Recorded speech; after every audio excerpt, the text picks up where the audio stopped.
Како ги оценувате настаните во четвртокот во собранието?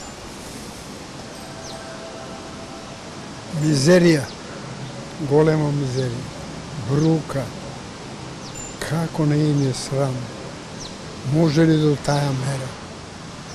Кој треба да понесе одговорност?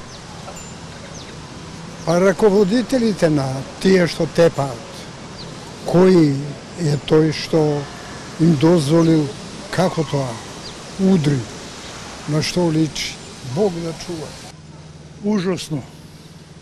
Мислам дека тоа не ни требаше, али приморани беа. Народот веќе му дојде преку нос. Кој треба да одговара за?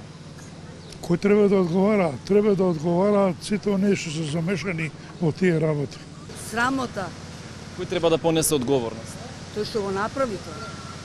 Очекувате да има разврска некаква случај? Или секој остане со формирање комисија?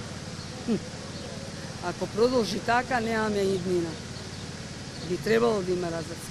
Чувствувате вие како граѓанин сега страв лично за вашата безбедност и за безбедноста на вашите Како да негови? не?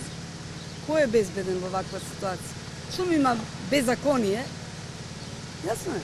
Па гледам, али не знам што да кажам. Не е добро што се случува. Не е добро. Треба некој да понесе одговорност? Па би требало. Слушај, треба да некој го организирало ова.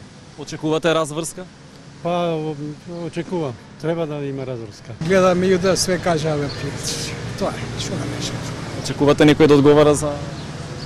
Ако не се смени нешто, не. Ако се смени нешто, може да ќе биде нешто. Иначе вака, ајде Се чувствувате ли сега безбеден после настаните вие и... Не, поготово, еве, јас сум стар човек, па не, а камо ни за вас деца, што да речем. Тоа нека се бунат кој сгреше, нека се поправи. Без коментар. Па како да ви кажам, не е добро вака, вака не оди. Треба да се помириме, да живееме сите заедно. Треба некој да понесе одговорност за тоа што се случи? Па кој што си направил, треба да си одговара. Според вас кој е одговорен? Не знам да ви кажам право, ја нисум. Ваш коментар? Не сум по политика, ја това. Колега, вам може. Ви најмалку политика, вие те живи здрави, вие и сите ние. Добро, меѓутоа тоа не е политика, стануваше збор за насилство. За некого насилство, можда за некого не, За вас лично? но коментар.